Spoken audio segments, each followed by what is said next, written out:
먼저 노원시 원내대표의 모발입니다.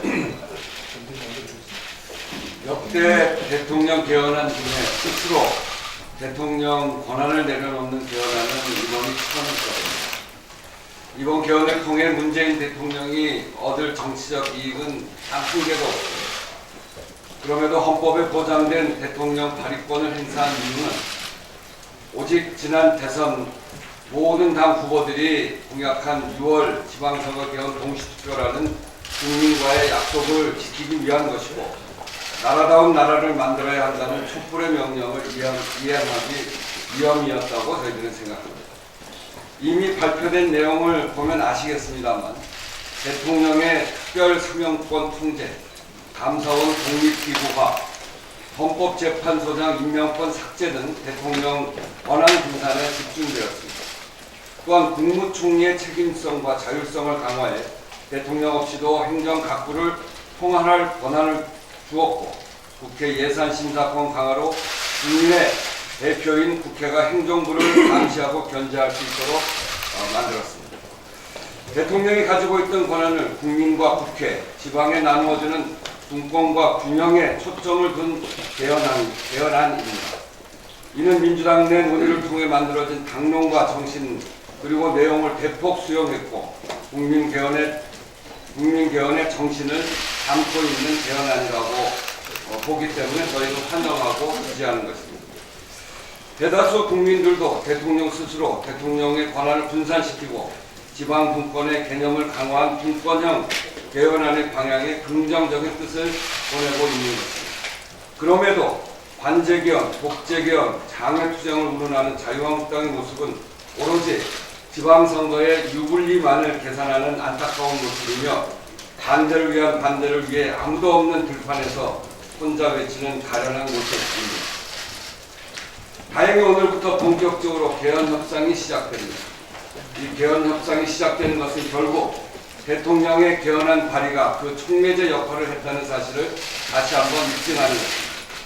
우리 국회는 지난 15개월 논의에도 불구하고 변변한 협상 테이블 한 번 갖지 못하고 자유한국당의 지방선거 동시선거 약속 뒤집기와 정부 개헌안 딱지 붙이기에 금쪽 같은 시간만 허비했습니다. 이제는 헌법이 보장한 대통령 개헌 발의권에 대한 소모적 논쟁을 끝내고 각 당이 오직 국민만 생각하는 개헌 합의안을 만들 때입니다.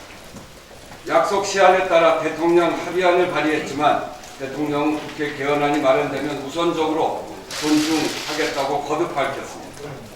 5월 임시국회에서 대통령이 직접 개헌 국회 연설을 하는 것도 최대한 국회를 존중하고 반드시 국민과의 약속을 지켜 개헌을 이루어내겠다는 의지입니다.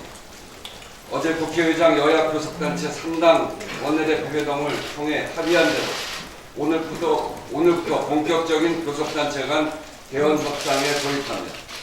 권력구조 개편, 선거제도 개편, 권력기관 개혁, 국민투표 시기 등 쟁점 사항에 대해 되도록 압축적으로 밀도 있는 논의를 진행해 나가겠습니다. 교섭단체 간 개헌 협상인 만큼 민주평화당과 정의당은 교섭단체가 되면 함께하게 될 것이고, 국회 번개특위 간사들이 포함된 2+2+2 회담으로 2+2+2 그리고 정의당, 민평당이 교섭단체가 되면 할인 회담으로 확대 진행돼 생산적이고 실효성 있는 논의가 진행되도록 최소한 노력을 하겠습니다. 야당은 당리당략에 매몰된 수모적인 공방을 멈추고 합의한 대로 각 당의 개헌안을 테이블 위에 올려놓고 치열하게 할 수 있기를 바랍니다. 저도 30년 만에 찾아온 개헌의 기회를 놓치지 않고 반드시 국민을 위한 개헌이 실현되도록 최선의 노력을 다하겠습니다. 반년 동안 진행됐던 한미 FTA 개정 협상이 최종 타결됐습니다. 이번 협상은 미국 우선주의를 주창하는 트럼프 행정부의 전례 없는 통상 압박 속에서 진행되었습니다. 더욱이 한국산 철강에 대한 관세 부과 문제까지 중첩되면서 최종 타결까지 여러 우려의 목소리가 존재했던 것이 사실입니다. 그러나 결과적으로 우리의 국익은 최대한 지키면서 동시에 한미 양국의 호혜적 이익균형까지 보장하는 합의를 도출해낸 것입니다. 특히 관심이 집중됐던 철강 관세도 관련 국가들 가운데 가장 먼저 연쇄 협상을 마무리하면서 시장의 불확실성을 확실하게 제거했습니다. 어느 나라보다도 불리한 상황에서 이뤄낸 값진 성과입니다.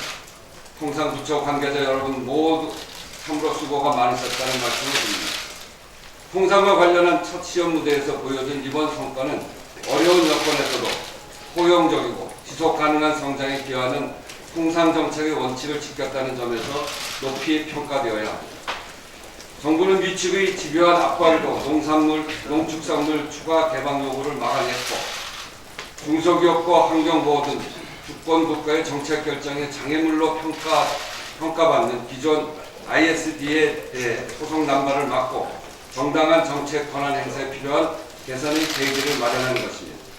실사고시가 돋보이는 실리적 결과를 만들어냈습니다.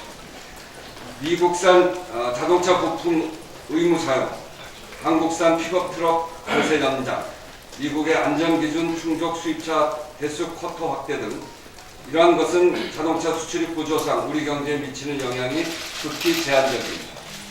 철강 역시 영구의 관세를 면제받는 대신 수출 물량을 일부 감축하기로는 했지만 이 역시 당초 미국이 발표했던 3개의 관세안보다 국내 업계에 유리한 내용입니다.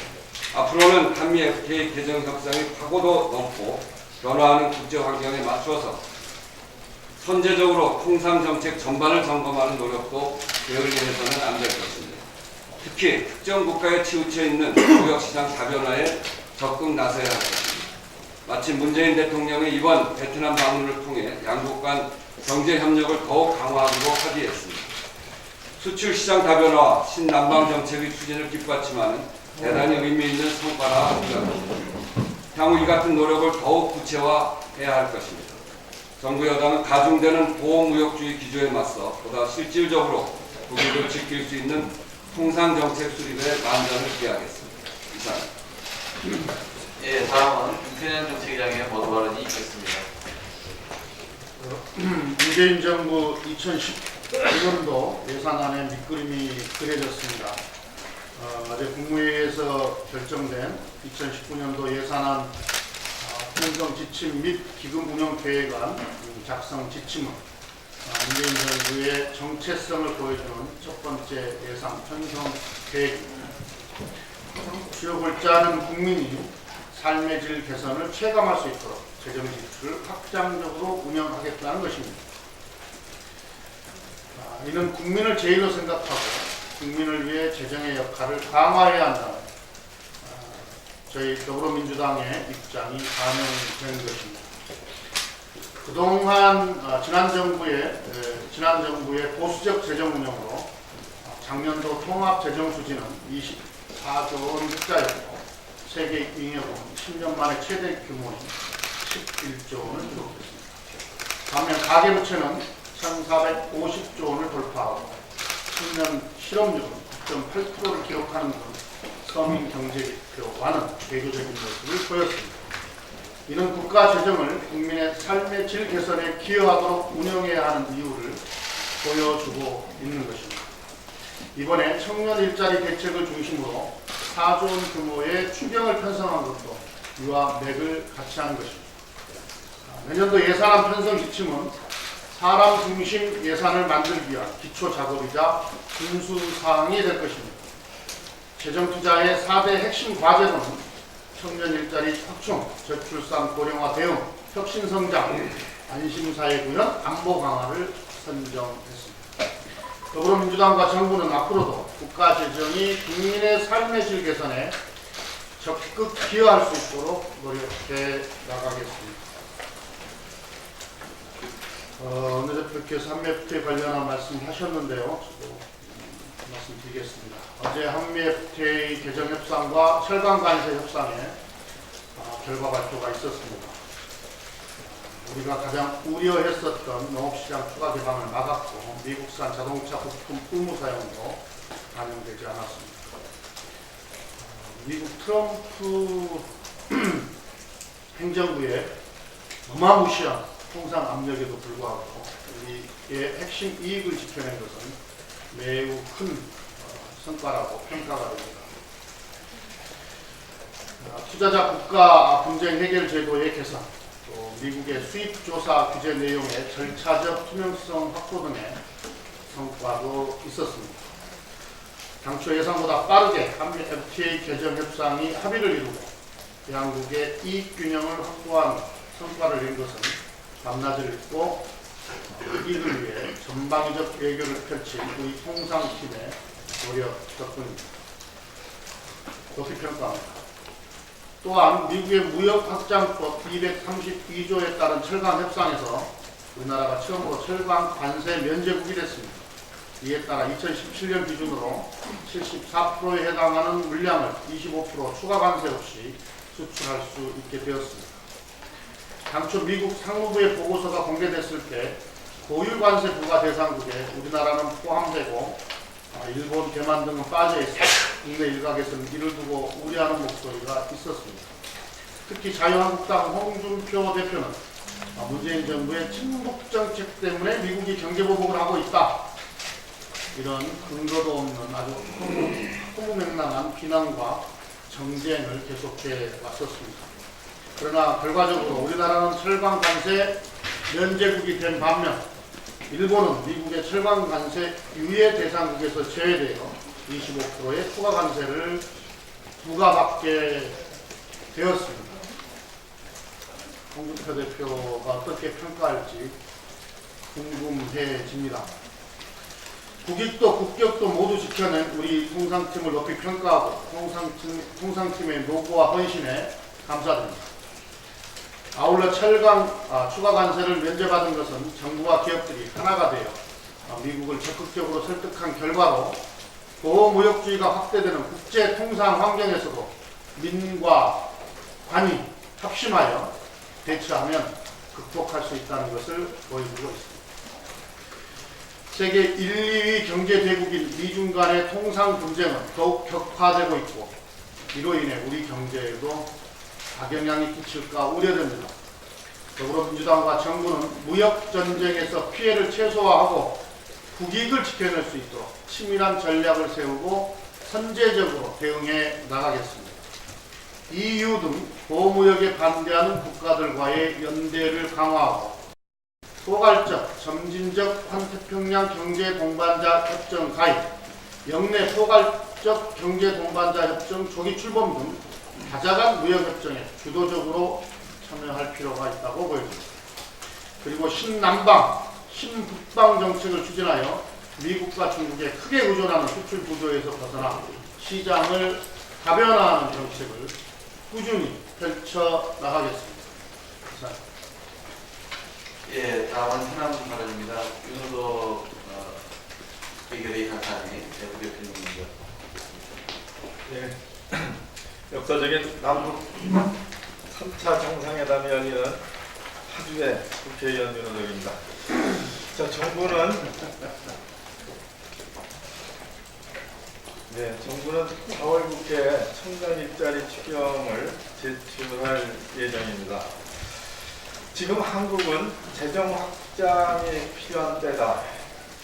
저성장 시대를 겪고 있는 대한민국을 향해 대내외 전문기관들과 전문가들이 내놓고 있는 주문입니다. 국제통화기금 IMF는 지난 2월에 내놓은 연례협의보고서에서 한국이 재정정책을 확장기조로 펼쳐야 한다고 권고했습니다. IMF는 한국 사회가 저출산 고령화, 생산성 둔화, 소득 불평등 증가로 어려움에 처해 있고 그렇기 때문에 사회 안정망 강화를 위한 확장적 재정 정책이 필요하다고 평가했습니다. 특히 한국은 그럴 만한 재정 여력이 충분하다고 IMF는 강조했습니다. 한국은행 독립 이래 최초로 연임된 이지열 한국은행 총재는 지난 3월 21일 본인에 대한 인사청문회에서 청년 일자리 추경에 대한 질문에 대해 재정 여력이 충분하니 정부가 재정 역할을 확대해야 한다는 점을 분명히 했습니다. 이번 추경은 2017년 세소조로 2월금을 제외하고도 남은 일반회계 세계행연금 2조 원 가량, 그리고 한국은행 결산잉여분 중 6천억 원, 그리고 예상보다 크게 증가한 주택 채권 발행에 따른 초과 수입 1조 원 이상을 합친 약 4조 원 내로 추진합니다. 부채를 동원한 추경이 아니라는 말씀을 드립니다. 2018년도 1월 국세 수입 역시 전년 동월 대비해서 2.7조 원이 늘어나고 세수 진도율도 0.1% 상승하면서 재정 확장 여력은 올해에도 증가하고 있고 충분하다는 말씀을 드립니다. 또한 최근 군산 GM 사태 및 통영 성동조선 법정관리 등 지역 산업과 지역 일자리 위기에도 이번 추경이 대처해야 할 아주 절박한 시점입니다. 특히 전북 군산은 조선소가 문을 닫은 데 이어 GM 공장까지 위축되면서 지역 경제가 무너지고 있습니다. 경남 통영은 성동조선이 법정관리에 들어가면서 지역 경제가 심각한 위협을 받고 있습니다. 그 외에도 조선업 구조조정 과정에서 많은 일자리가 사라진 울산과 거제 등도 지역 경제가 악화일로를 걷고 있습니다. 산업위기와 고용위기가 벼락처럼 떨어진 이 어려운 지역에 대해서 지역민들이 희망을 잃지 않도록 발빠른 재정 지원이 필요합니다. 이번 추경은 청년 고용절벽 위기와 구조조정 지역의 충격을 이겨내기 위해 반드시 필요합니다.